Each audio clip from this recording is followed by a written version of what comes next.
स्वागत है दोस्तों, मैं हूं इंद्रजीत।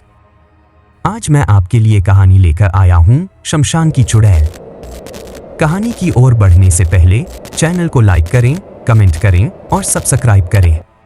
रात का सन्नाटा हर तरफ पसरा हुआ था। दूर कहीं उल्लू की आवाज गूंज रही थी और ठंडी हवा के झोंके से पीपल के पत्ते सरसराने लगे थे। गांव के किनारे स्थित पुराना शमशान हमेशा से ही डर का केंद्र रहा था। कोई भी वहां रात के समय जाने की हिम्मत नहीं करता था, क्योंकि वहां एक चुड़ैल का साया मंडराता था।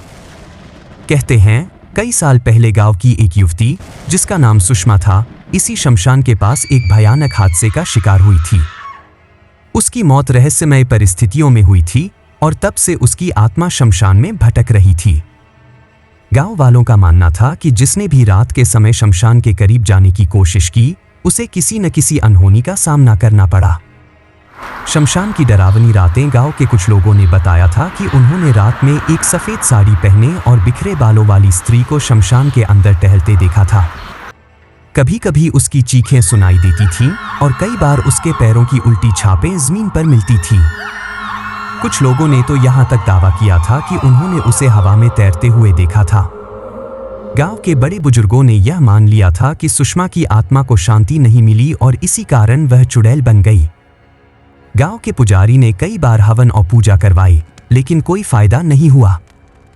एक साहसी युवक की कहानी। एक दिन गांव में एक नया युवक आया, जिसका नाम अर्जुन था। वह इन सब भूत प्रेत की कहानियों में विश्वास नहीं करता था। जब उसे गांव वालों से शमशान की चुड़ैल के बारे में पता चला, तो उसने ठान लिया कि वह इस रहस्य की सच्चाई जानकर रहेगा। अर्जुन ने गांव वालों की चेतावनियों को अनसुना कर दिया और एक रात अकेले शमशान जाने का निर्णय लिया। उसके पास एक मशाल और हनुमान चालीसा थी। जैसे ही वह शमशान पहुंचा, ठंडी हवा और रहस्यमय सन्नाटे ने उसका स्वागत किया। जैसे ही उसने शमशान के अंदर कदम रखा, अचानक एक चीख गूंजी। अर्जुन ने मशाल को ऊंचा किया और चारों ओर देखने लगा। अचानक एक पेड़ के पीछे से सफेद साड़ी में एक छाया उभरी। वह धीरे धीरे उसकी ओर बढ़ने लगी। अर्जुन ने देखा कि उसके पैर उल्टे थे और उसकी आंखें जलती हुई अंगारों की तरह चमक रही थी। अर्जुन को पहली बार महसूस हुआ कि यह सिर्फ एक कहानी नहीं थी, बल्कि हकीकत थी। डर के बावजूद उसने हनुमान चालीसा पढ़ना शुरू कर दी। जैसे जैसे वह पढ़ता गया, चुड़ैल चिल्लाने लगी और उसके शरीर से धुआं निकलने लगा। अर्जुन ने अपनी पूरी हिम्मत जुटाकर उसे ललकारा, तू कौन है और इस जगह को आतंकित क्यों कर रही है? चुड़ैल एक पल को रुकी और दर्द भरी आवाज में बोली, मुझे इंसानों ने धोखा दिया। मुझे न्याय नहीं मिला। मैं तभी मुक्त हो सकती हूं जब मेरी सच्चाई सामने आएगी। अर्जुन ने गांव लौटकर इस घटना के बारे में बताया और गांव के बुजुर्गों से सुषमा की कहानी के बारे में और जानकारी ली।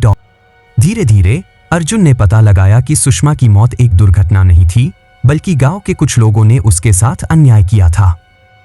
जब अर्जुन ने गांव में छुपी इस सच्चाई को सबके सामने लाया, तो सुषमा की आत्मा को शांति मिल गई। उस रात के बाद से शमशान में किसी ने चुड़ैल को नहीं देखा। गांव वालों ने मिलकर वहां एक मंदिर बनवाया और वह जगह अब डरावनी नहीं रही। लेकिन गांव के बुजुर्ग आज भी बताते हैं कि अगर कोई किसी निर्दोष के साथ अन्याय करेगा, तो उसकी आत्मा बदला लेने के लिए वापस आ सकती है। दोस्तों, इस कहानी में इतना ही। तब तक के लिए बाय एंड टेक केयर।